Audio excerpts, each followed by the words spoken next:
Beep beep, everybody. Hope you're all having a great day. Thanks for tuning in.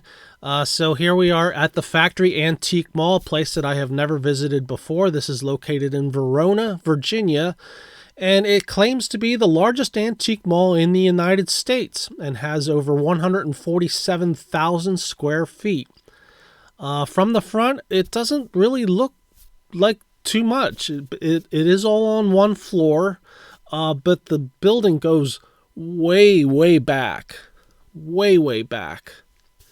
So we're going to go inside and see what kind of baseball cards we find here. So the first cards I found were mostly non-sports cards. You can see there's some Elvis cards and Star Wars. The condition of these I'm not too sure about. It looks like there's a lot of rubber bands on some of them, so I don't know what to make of that. But that's what I first saw here. My wife accidentally pops out there while I'm filming this aisle to kind of give you a scale of how big this is. Now, I am on the right side of the store, and I think I'm in the fourth aisle from the right side of the building doing a 360-degree turn. This place has, I believe, 18 aisles. Here's some lunch boxes. There's Fraggle Rock and Black Hole. I would have loved to have that when I was a kid. But it has 18 aisles, and they are actually named after streets. The first one is Front Street, and then each aisle after that is given a number, like 2nd, 3rd, 4th Street. And then when you reach the last aisle, they named it Last Street. Across, going sideways, left to right, are more street names. I forget what the front one's called, but the one in the middle is called Market Street. So they sort of named it after the traditional way of new towns and cities that were made in our country were given names based on numbers, going north to south, and across, well, they were mostly named after trees, but I didn't see any street names here named after trees. In any case, there's a lot of these pretty cool lunch boxes. And I know I should be filming sports cards, but I was like a third of the way through the store and really hadn't seen any yet. So I started filming some other stuff just to flesh out a full video. So you're going to see a few things in here that aren't baseball card related, but I thought were interesting enough to film. Like this big M&M that's priced at $350, which I guess they used to sell M&Ms in this tray that this yellow thing is holding above. Alas, I finally did find some sports cards. This was kind of in the middle towards the back. There's a nice near mint 7 PSA 66 Topps Jim Palmer. Almost all the cards in here were 3-figure prices, I believe. Well, that one there's 40. All different sports.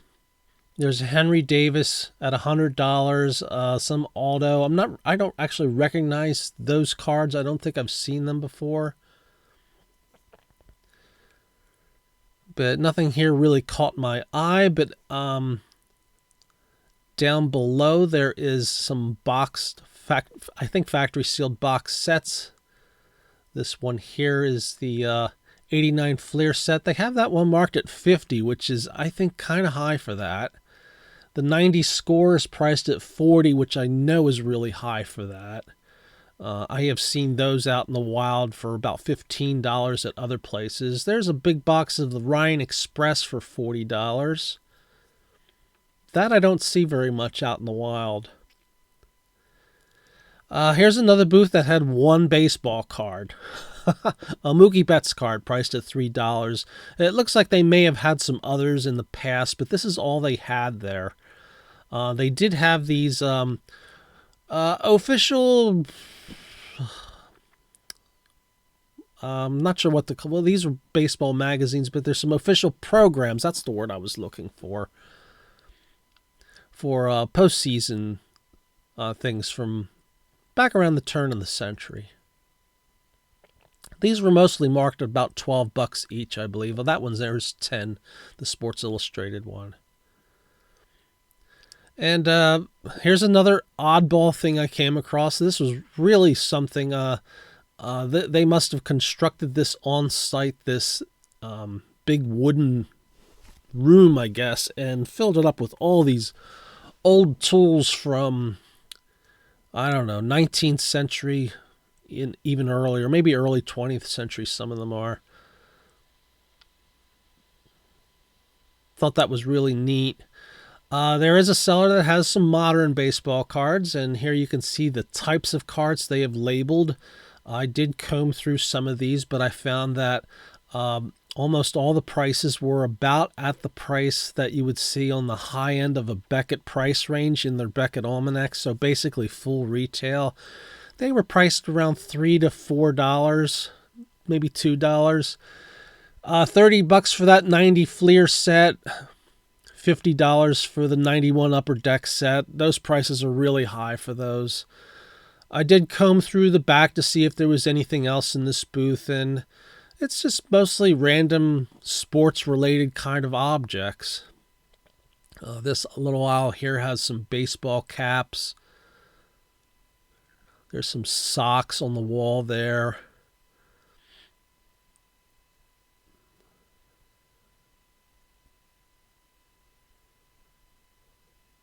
Some pennants. There's some kind of Bryce Harper thing to hang up on your wall. But this seller did have another display case just to the left of that booth. And again, I'm not sure about the prices of things that these basketball cards, if these are fair prices or not, but I will say the baseball cards in this one were priced accordingly as the ones that were in the boxes. They were about full retail value. At least I thought they were. You can find a lot of these cards on eBay for half those prices, maybe even less. Apologize for the lighting. There was a lot of reflection off the case window and the top loaders. The light just was... Normally when they're vertically displayed like this, I don't have that issue, but for some reason the lighting just wasn't very kind to me at this place. So we'll move on to another booth, and I found this 1960 Topps Yaz for $100 in basically what looks like a snack bag, and a Sandy Koufax that's really beat up also for $100. There's also a set of post baseball cards there showing McGuire on the front. Don't see a price tag for that one. Here's another booth that had some cards. Here's some football cards. Basketball cards.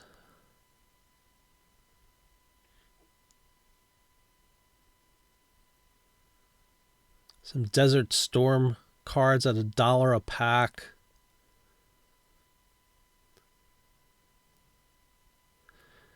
A few little baseball cards here and there. Like that 1988 Donruss, I think, is priced at $2. The Wonder Bread Jose Canseco, I can't make out the price, but I think it says $6. It was kind of hard to read the prices in this booth.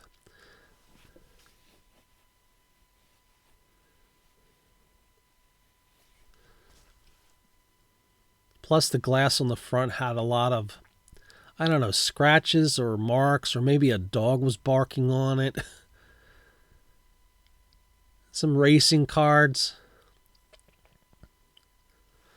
In this booth, all the cards on this one tray were being sold for $55. I don't think you could pick or choose what you wanted out of there. It's just that was the price for all the contents of that tray.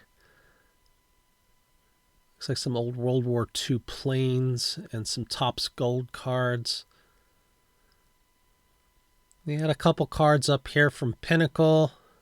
Jim Abbott, Randy Johnson, Dwight Gooden, Dave Winfield, and Sammy Sosa. Those are from Studio, the ones on the left.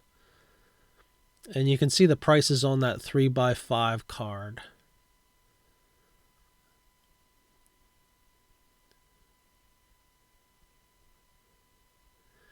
Another case that had Beatles cards. These look like they were all priced around $4 each. We have some non-sports unopened packs.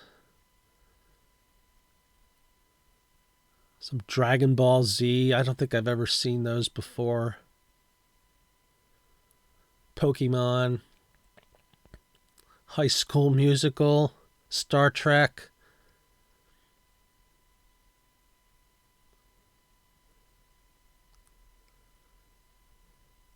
And down below we have some baseball ones, mostly junk wax, but there's a 2020 Heritage High number packs there for $5. Most of the junk wax were selling for $2 each, which sounds about what I've been seeing in other antique malls. I mean, realistically, they should be $1 or less, but it seems most people are selling them around $2 to $3 to $4 now. Not sure what that means. Is there really that much demand for junk wax? I don't know. But it seems like the prices of junk wax as in unopened versions has been climbing. Another case had some modern packs. 2023 Top Series 1 and 2. These were $2.99 each. Again, also some junk wax. Those were also priced at $2.99.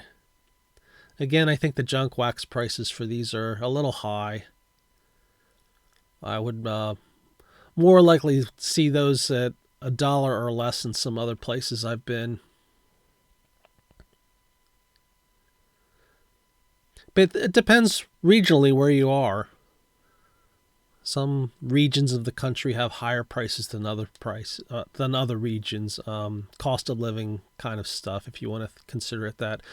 I found this pretty neat area selling some vinyl, and they used I guess vinyl records that weren't worth anything to write the names of the artists in the cases these were in. So you can see there's Radiohead, and there was a Jethro Tull section. They got some posters up on the wall. I thought this was interesting enough to film. I've often thought about doing a vinyl records and antique malls channel, but I don't really collect vinyl anymore because I don't have the room for it. And we were down in this area because Cody had a dog show to go to. And here he is, making his rounds. And this is in the winner's class at the end of the dog show for the Bernese Mountain Dog breed.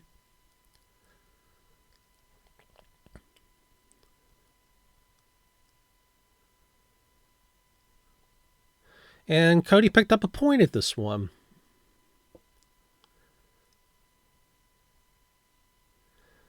So this is the last part of that winner's class. This is all the dogs competing. This is where the championship dogs come in and compete.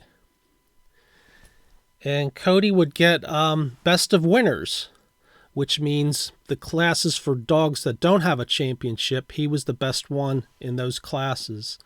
And there he is getting called over. That first dog is best of breed. Cody is best of winners.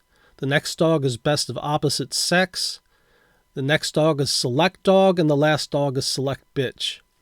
And the select ones mean they're in second place.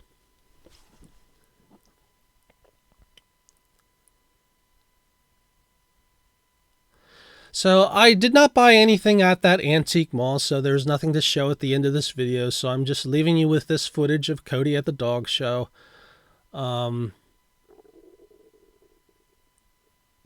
And there they are getting called over to go up, line up, and get the ribbons.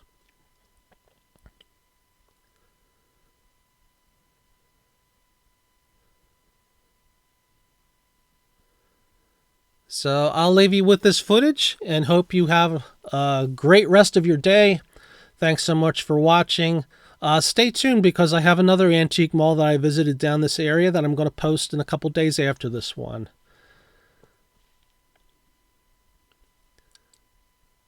So please do comment with a beep beep, and I'll beep beep back at you. And take care, everybody. Hope you all have a great day. Beep beep.